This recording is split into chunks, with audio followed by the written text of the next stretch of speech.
Waalaikumsalam, Bu. Sudah siap belajar hari ini? Iya, Bu. Baik, sebelum itu silahkan ketua kelasnya menyiapkan kelasnya. Biasanya pada tahap ini guru menyuruh ketua kelas untuk menyiapkan kelasnya dan membaca doa sebelum belajar, kemudian dilanjutkan dengan mengecek daftar hadir siswa yang ada di kelas tersebut.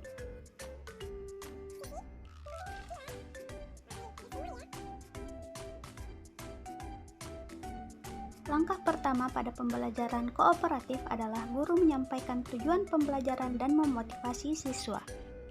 Baik anandaku sekalian, jadi pada pertemuan kali ini kita telah memasuki bab baru dalam pelajaran matematika, yaitu bidang koordinat.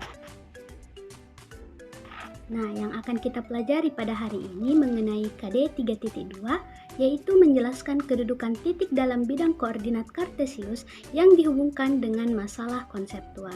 Jadi pada pertemuan kali ini diharapkan anandaku sekalian dapat menentukan suatu titik terhadap titik pangkal 0,0 dan anandaku sekalian dapat menentukan kedudukan suatu titik terhadap sumbu X dan sumbu Y. Sudah paham semua? Nah, sebelum itu, Ibu ingin memberikan suatu motivasi kepada anak-anakku sekalian, yaitu tidak ada orang yang bodoh, yang ada yaitu hanya orang yang malas. Jadi, semoga anak-anakku sekalian dapat belajar dengan baik, oke? Langkah yang kedua, guru akan menyampaikan informasi terkait materi yang akan diajarkan. Baik, untuk pelajaran pertama yaitu mengenai bidang koordinat dan posisi titik pada bidang koordinat. Nah, anak-anakku bisa lihat di sini terdapat beberapa bangunan. Ada rumah sakit, perpustakaan, rumah Dito, stadion, rumah Farah, mall, sekolah, bank, dan masjid. Nah, di sini juga ada 3 jalan, yaitu Jalan Melati, Jalan Dahlia, dan Jalan Mawar. Yang pertama kita perhatikan Jalan Melati. Nah, di sini ada arah angin, yaitu ada utara, timur, selatan, dan barat. Nah, kemudian kalau kita perhatikan Jalan Melati ini, yang ada di sebelah utara Jalan Melati apa? Coba satu orang sebutkan. Ya, silahkan Mawar. Ada rumah sakit, perpustakaan, rumah Dita, dan stadion, Bu. Ya, betul sekali. Satu orang lagi dari cowoknya. Saya silahkan Farhan. Pada tahap ini, guru bisa melakukan tanya jawab singkat dengan peserta didik terkait dengan materi yang akan diajarkan selanjutnya.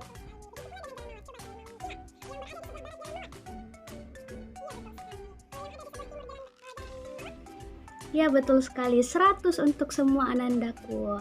Jadi, di sini dapat kita lihat ya, Jalan Melati itu, kalau kita perhatikan Jalan Melati, di bangunan yang berada di sebelah utara Jalan Melati ada rumah sakit, perpustakaan, rumah Dito, dan stadion. Kemudian yang berada di sebelah selatan Jalan Melati ada sekolah, ada bank, ada mall, masjid, dan rumah Farah. Kemudian untuk Jalan Dahlia yang berada di sebelah utara berada di sebelah barat Jalan Dahlia, yaitu ada sekolah, ada bank, dan kemudian yang berada di sebelah timur Jalan Dahlia itu ada mall, ada masjid, dan rumah Farah. Begitu pula dengan Jalan Mawar yang berada di sebelah barat Jalan Mawar, yaitu ada sekolah, ada bank, ada mall, ada masjid. Dan yang berada di sebelah timur Jalan Mawar ada rumah Farah. Oke. Selanjutnya, sebelum kita melangkah, ada yang ingin ditanyakan? Saya, Bu. Ya, saya persilahkan. Jadi sebenarnya apa itu bidang koordinat, Bu? Wah, bagus sekali pertanyaannya. Sebelum Ibu jawab, masih ada yang ingin ditanyakan? Saya, Bu. Ya, silahkan. Bagaimana cara menentukan suatu letak tempat dalam matematika, Bu? Wah, bagus sekali. Jadi di sini Ibu akan jelaskan terkait pertanyaan teman-temannya ya. Yang pertama yaitu tentang bidang koordinat. Jadi, sistem koordinat kartesius adalah suatu sistem untuk menentukan posisi suatu titik atau benda atau unsur geometri menggunakan satu atau dua lebih bilangan dan memiliki sumbu yang tetap. Dalam matematika ini, sistem koordinat kartesius digunakan untuk menentukan posisi titik pada bidang koordinat. Penulisannya sendiri ini ditandai dengan kurung kurawal, dan dipisahkan dengan koma. Sebagai contoh yaitu X, Y, di mana X disebut absis dan Y disebut ordinat.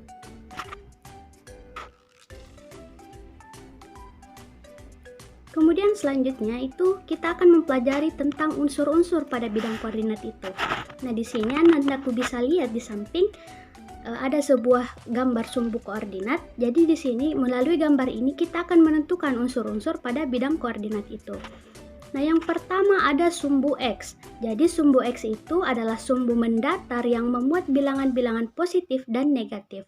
Dari titik 0 ke kanan merupakan bilangan-bilangan positif dan dari titik 0 ke kiri merupakan bilangan-bilangan negatif. Nah, ini merupakan sumbu X.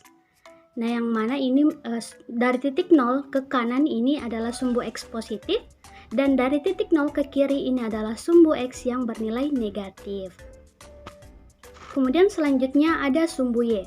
Nah, ini adalah sumbu Y, yaitu merupakan suatu sumbu tegak yang memuat bilangan-bilangan positif dan bilangan negatif. Dari titik 0 ke atas itu merupakan bilangan-bilangan positif dan dari titik 0 ke bawah merupakan bilangan-bilangan negatif. Nah, Anandaku bisa lihat pada gambarnya di sini ada sumbu Y yang tegak. Nah, dari titik 0 ke atas ini merupakan sumbu Y positif dan dari titik 0 ke bawah ini merupakan sumbu Y negatif.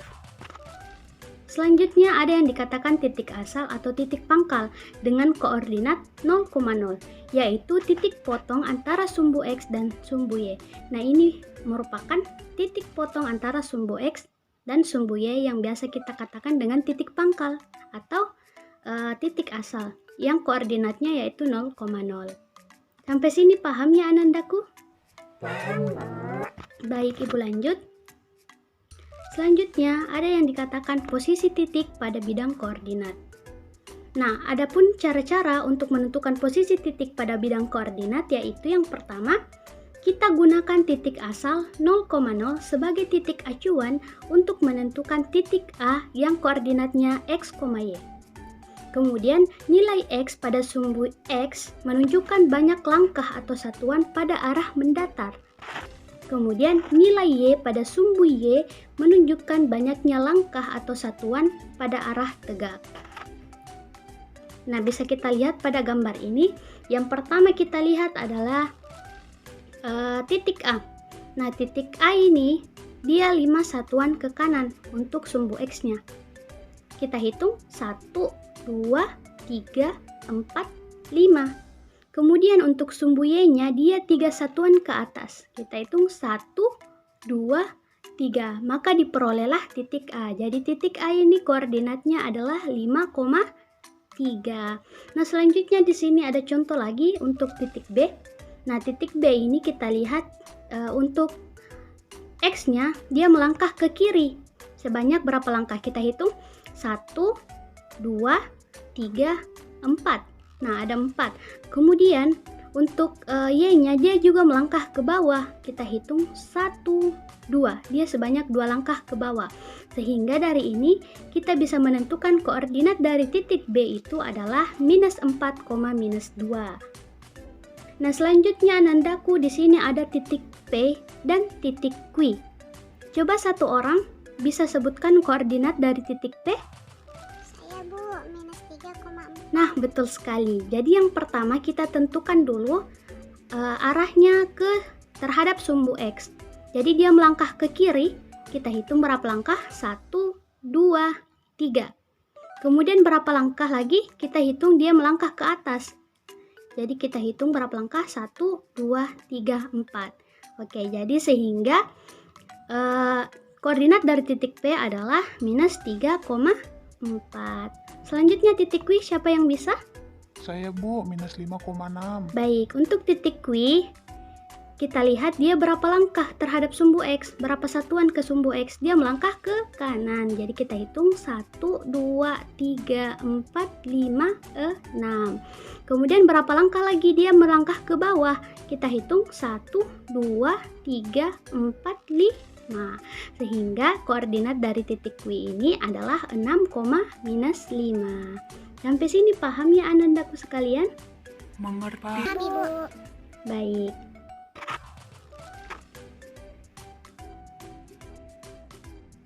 Langkah yang ketiga yaitu guru mengordinasikan siswa ke dalam kelompok, di mana guru menjelaskan bagaimana cara membentuk kelompok dan guru membantu siswa dalam melakukan transisi. Nah, selanjutnya di sini karena Ibu telah memaparkan materi terkait bidang koordinat, selanjutnya Ibu akan membentuk anandaku sekalian menjadi beberapa kelompok. Nah, di sini siswanya ada berapa ya? 10 orang, Bu. Oke, karena siswanya bernilai genap, maka Ibu bisa bagi menjadi dua orang. 2 orang satu kelompok. Jadi anandaku sekalian silahkan hitung 1 sampai 5, kemudian dilanjutkan lagi 1 sampai 5.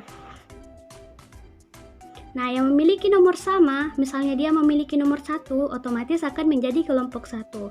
Yang memiliki nomor 2, otomatis akan menjadi kelompok 2. Dan seterusnya sampai kelompok 5. Silahkan duduk bersama teman kelompoknya. Baik, jika sudah, di sini Ibu memiliki tugas kelompok. Silahkan anandaku kerjakan bersama teman kelompoknya.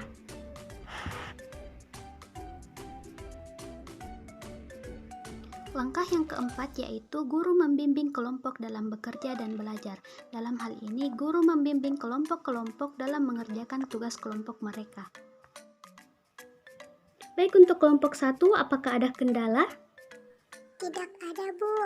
Oh, tidak ada. Oke, mantap. Untuk kelompok 2 ada kendala nandaku? Cara menentukan kuadrannya bagaimana, Bu? Oh iya, jadi di sini untuk soal nomor 5 bisa diperhatikan ya, kuadran 1 nilai X-nya positif dan nilai Y-nya negatif. Nah, bisa kita lihat ini kuadran 1, ini kuadran 2, ini kuadran 3, dan ini kuadran 4. Jadi kuadran 1 itu jika titiknya berada di sini, otomatis nilai X-nya positif dan nilai Y-nya juga positif. Jadi untuk selanjutnya kuadran 2, kuadran 3, dan kuadran 4 silahkan anandaku kerjakan. Langkah yang kelima, guru mengevaluasi hasil kerja kelompok peserta didik dengan mempersilahkan masing-masing kelompok mempresentasikan hasil kerjanya. Baik, jika sudah, Ibu persilahkan masing-masing kelompok mempresentasikan hasil kerja kelompoknya ke depan. Pada saat setiap kelompok mempresentasikan hasil kerjanya, disitulah guru memberikan penilaian terhadap hasil kerja peserta didik. Langkah yang keenam yaitu guru memberikan penghargaan, di mana penghargaan ini diperoleh oleh peserta didik berdasarkan hasil dari kerja kelompoknya. Jadi tepuk tangan semuanya untuk semua kelompok karena telah mengerjakan tugas kelompoknya dengan baik dan benar. Ibu kasih aplaus dan nilai 100. Selanjutnya di sini Ibu kasih tugas individu yang akan dikerjakan di rumah, silahkan dicatat. Sudah? Baik, jadi anandaku cukup sekian pertemuan kita pada hari ini. Semoga apa yang Ibu sampaikan dapat anandaku pahami dengan baik, dan tugasnya jangan lupa dikumpulkan pekan depan dan dicatat pada buku tugasnya. Sebelum Ibu tutup, di sini Ibu ingin memberikan kata-kata dari Wilson Kennedy. Dia mengatakan bahwa cara termudah jadi pandai adalah belajar dari hal bodoh yang pernah kita lakukan.